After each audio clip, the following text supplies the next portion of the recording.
देखो, शीश महल होने से जो एक आम आदमी की एक तस्वीर बनाते थे और जो ढोंग रखते थे कि मैं साधारण जीवन जीता हूँ, वो टूट गया है। ठीक है, प्रधानमंत्री क्या बना रहे हैं क्या नहीं बना रहे हैं वो दिल्ली का मुद्दा नहीं है, वो राष्ट्र की उसका मुद्दा है।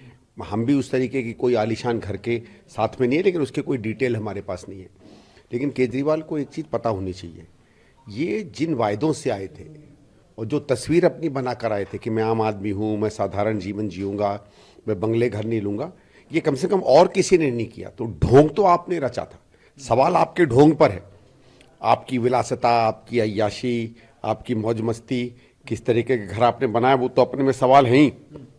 लेकिन सबसे खराब ये है कि आपने जो ढोंग रचा है, जो आपने जनता का बेवकूफ़ बनाया है, जो आम आदमी साधारण आदमी बनने का आपने एक ढोंग रचा है, सवाल उस पर उठता है।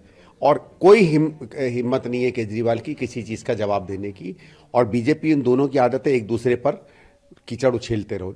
भाई, हम तो अभी मुख्यमंत्री तो हमारे केजरीवाल हैं, जब प्रधानमंत्री की बारी आएगी तब उनसे हम सवाल पूछेंगे। आप दिल्ली के मुद्दों पर जवाब दो ना, जो आपका 8 करोड़ का बंगला 32 करोड़ का बना है। और जवाब नहीं देंगे तो कोई ना कोई तो कोर्ट जाएगा ही, तो फिर कोर्ट देख लेगी। कुछ सहयोगी दल हैं जो आम आदमी पार्टी को समर्थन दे रहे हैं, जी। चाहे वो ममता बनर्जी हो, समाजवादी पार्टी हो। जानकारी है कि उद्धव ठाकरे भी समर्थन दे रहे हैं, खुद सीएम ट्वीट कर करके सबको शुक्रिया अदा कर रहे हैं।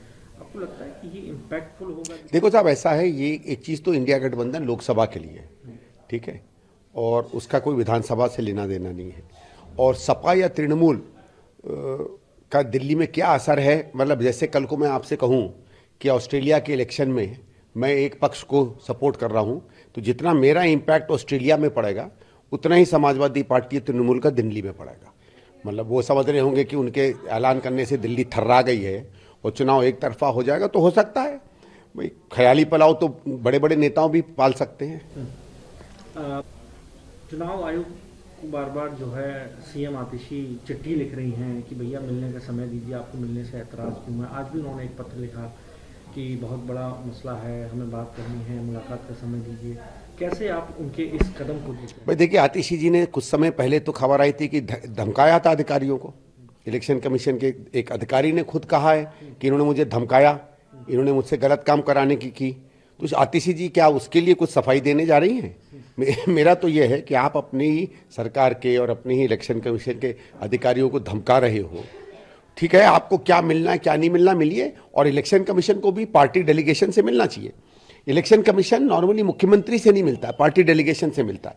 तो कोई आम आदमी पार्टी का डेलीगेशन चले जाए, ठीक है, लेकिन आतिशी जी ने आज तक जो ये खबर है कि उन्होंने तथाकथित रूप से अधिकारियों को धमकाया है, उसका तो जवाब आज तक आया नहीं। प्रियंका गांधी को लेकर आज प्रियंका गांधी से जब पूछा गया पार्लियामेंट के अंदर, तो उन्होंने कहा कि वो पहले अपने गालों को देखो, फिजूल की बातें ना करें, दिल्ली के मुद्दे हैं, दिल्ली के मुद्दों पर बात करें। आपकी इस पर क्या प्रतिक्रिया? ये उनका बड़प्पन है और यही कांग्रेस का कल्चर भी है कि भाई कोई आदमी अगर भद्दी टप्पनी करता है उसको अवॉइड करना और कहना कि आप दिल्ली के मुद्दों पे लड़ो। हम तो वही कह रहे हैं ना भारतीय जनता पार्टी दिल्ली के मुद्दों पे चुनाव लड़ रही है, ना आम आदमी पार्टी। क्योंकि दिल्ली के मुद्दे जैसे ही सामने आएंगे वैसे ही वोट कांग्रेस को पड़ने लगेगा। हर बार आप ये बात उठाते रहे कि ये जिस तरह से सत्ता के अंदर आए, मैं गाड़ी नहीं लूँगा, मैं ये नहीं लूँगा, मैं वो नहीं लूँगा। आज पूरी बीजेपी इसी बात को पकड़ के बैठी हुई। तो उन्होंने कहा कि इनसे बड़ा फ्रॉड कोई आदमी हो ही नहीं सकता। इन्होंने तो कहा था कि हम गाड़ी नहीं लेंगे, इन्होंने तो कहा था कि हम बंगला नहीं लेंगे। आज बीजेपी इस बात को दोहरा रही है। आपका क्या स्टैंड है? क्या बीजेपी आपकी बातों को कैप्चर करके चुनाव में? वो भाई, हम तो ये बात बहुत पहले से कह रहे हैं। मैं तो ये फैक्ट कि ये ढोंगी है, मैं तो 2013-14 से कह रहा हूँ। 12-13 में जब मैं इसके साथ लोकपाल के लिए चर्चा करता था तो कई बार मैंने टेलीविजन में कहा कि आदमी झूठ बोलता है। उस समय कोई विश्वास नहीं करता था क्योंकि लोग बड़े मंत्रमुग्ध थे। भारतीय जनता पार्टी के नेता मुझसे आके कहते थे बड़ा कमाल का आदमी है। मैंने तो उस समय भी कहा कि ढोंगी है, संभल के रहना। पर ठीक है साहब, अनुभव होता है। आज उनको लग रहा है कि नहीं, ये तो बहुत भाई हर हद से आगे निकल गया है। भारतीय जनता पार्टी की दिक्कत क्या है, वो इतना ज़्यादा उन लोगों को सपोर्ट करते हैं जिन कारण से वो और जगहों पे सरकारें बनाने लगे। और केजरीवाल ने इतनी मदद की है बीजेपी की कि केजरीवाल का सच देखने में उनको 10 साल लग गए। For exclusive and insightful videos, subscribe to our new channel ABP Live Premium.